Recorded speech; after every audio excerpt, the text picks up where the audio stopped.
दोस्तों, बंगाल में मोदी, अमित शाह और योगी किस तरीके से बदला लेने वाले हैं, ये बात आज क्लियर हो गई।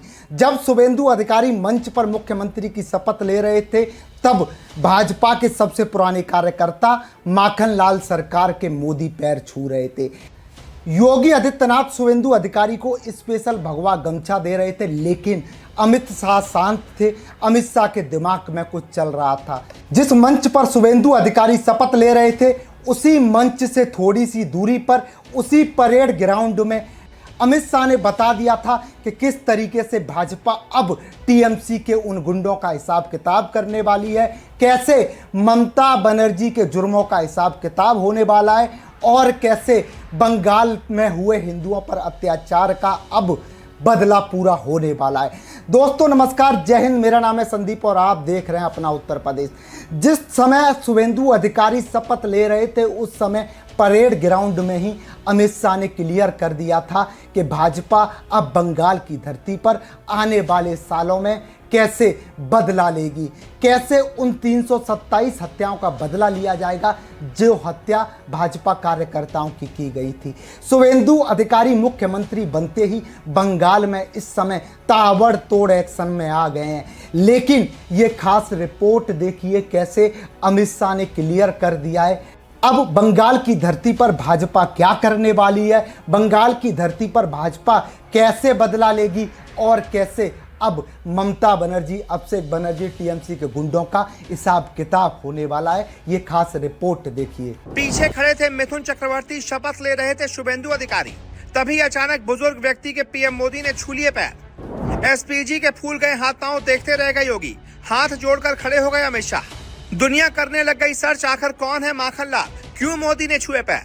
न विधायक बने, न मंत्री बने, न ही कोई अधिकारी। कौन है 98 साल के ये बुजुर्ग जिसके सामने दुनिया के सबसे बड़े नेता हो गए नतमस्तक।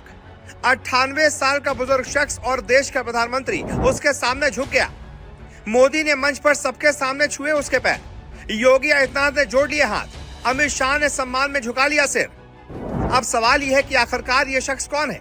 न सांसद, न मंत्री, न मुख्यमंत्री, न कोई बड़ा पद, फिर भी बीजेपी और आरएसएस के बड़े बड़े दिग्गज उसके सामने झुक क्यों रहे हैं। और सबसे चौंकाने वाली बात, जब शुभेंदु अधिकारी का शपथ ग्रहण समारोह चल रहा था, उसी वक्त पूरे देश में लोग एक ही चीज सर्च कर रहे थे, 98 साल का बूढ़ा कौन है जिसके पैर पीएम मोदी ने छुए। आज आपको बताने जा रहे हैं एक ऐसी कहानी जो सिर्फ बंगाल की नहीं बल्कि भारत की राजनीति की सबसे बड़ी विचारधारा की रीढ़ की कहानी है।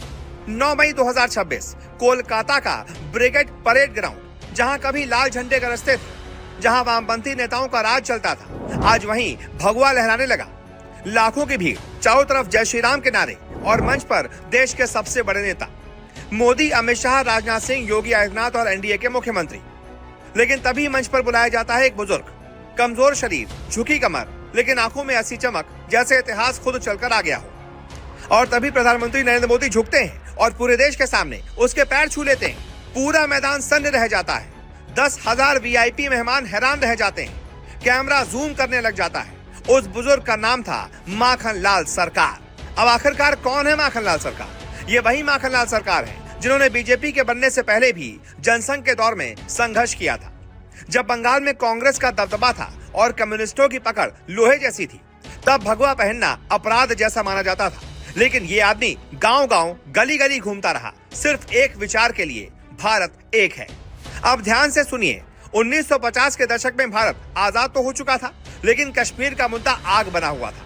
कश्मीर में उस समय अलग संविधान, अलग प्रधानमंत्री, अलग झंडा और भारत के नागरिक को जाने के लिए परमिट चाहिए होता था। और तभी उठती है एक आवाज, श्यामा प्रसाद मुखर्जी। वो कहते हैं कि एक देश में 2 विधान, 2 प्रधान, 2 निशान नहीं चलेंगे। 1951 में जनसंघ बना और 1953 में मुखर्जी ने तय किया कि वो बिना परमिट कश्मीर जाएंगे। 11 मई 1953 लखनपुर बॉर्डर पर गिरफ्तार और फिर 23 जून 1953 हिरासत में रहस्यमयी मौत। बीजेपी आज भी इसे राजनीतिक साजिश मानती है, लेकिन इतिहास की सबसे बड़ी बात यह है कि मुखर्जी के साथ उस मिशन में एक नौजवान भी मौजूद था, और वही नौजवान था माखनलाल सरकार। वो नौजवान जिसने कश्मीर में गिरफ्तारी झेली। जब श्यामा प्रसाद मुखर्जी कश्मीर गए तो माखनलाल सरकार उनके साथ गए। उस वक्त उनकी उम्र रही होगी 24 या 25 साल। एक बंगाली नौजवान कश्मीर तक सिर्फ इसलिए गया क्योंकि उसके नेता ने कहा तिरंगा भारत की हर जमीन पर फहरेगा। गिरफ्तारी हुई, जेल हुई, कठिनाइयां आई, लेकिन वो टूटा नहीं। बंगाल में 50 साल की लड़ाई और एक आदमी की जिद। अब बंगाल की सच्चाई समझिए। 1977 से 2011 तक 34 साल लेफ्ट का शासन और फिर 15 सालों तक ममता बनर्जी, यानी लगभग 50 सालों तक बंगाल में बीजेपी के लिए जमीन ही नहीं थी। लेकिन माखनलाल सरकार जैसे लोग चुपचाप ईंट पर ईंट रखते गए। ना टिकट मिला, ना मंत्री पद मिला, ना सत्ता का सुख मिला, बस एक विचारधारा। फिर 2026 में बीजेपी ने 294 में से 207 सीटें जीत ली। टीएमसी सिमट गई और ममता बनर्जी की सत्ता ढह गई। ब्रिगेड ग्राउंड जहां कभी लाल झंडा था, आज वहीं बीजेपी सरकार की शपथ है। और इसी शपथ ग्रहण में बीजेपी ने किया एक सांकेतिक हमला। शुभेंदु अधिकारी के शपथ से पहले 98 साल के माखनलाल सरकार को मंच पर बुलाया गया। मोदी ने पैर छुए। ये सिर्फ सम्मान नहीं था, ये था राजनीतिक संदेश। बीजेपी का कैलकुलेटेड मैसेज क्या था? मैसेज साफ था, बीजेपी अपने कार्यकर्ता को नहीं भूलती। जो लोग दशकों तक बिना उम्मीद के लड़ते रहे, जिन्होंने अपना अपमान सहा, जिन्हें मीडिया ने कभी नहीं दिखाया, उनकी मेहनत बेकार नहीं जाती। और दूसरा मैसेज और भी गहरा था। बीजेपी ने बंगाल की जीत को श्यामा प्रसाद मुखर्जी की विरासत से जोड़ दिया, क्योंकि माखनलाल सरकार वही आदमी थे जो मुखर्जी के संघर्ष के जीवित गवाह हैं। और बस यही बात विपक्ष को चुभ रही है, क्योंकि बंगाल में सत्ता बदली नहीं है, इतिहास बदला है। वो ब्रिगेड ग्राउंड जो वामपंथ का गढ़ था, आज भगवा का प्रतीक बन चुका है। और सबसे बड़ी चोट ये है कि मोदी ने बंगाल की जीत को सिर्फ चुनाव नहीं बनाया, बल्कि विचारधारा की विजय बना दिया।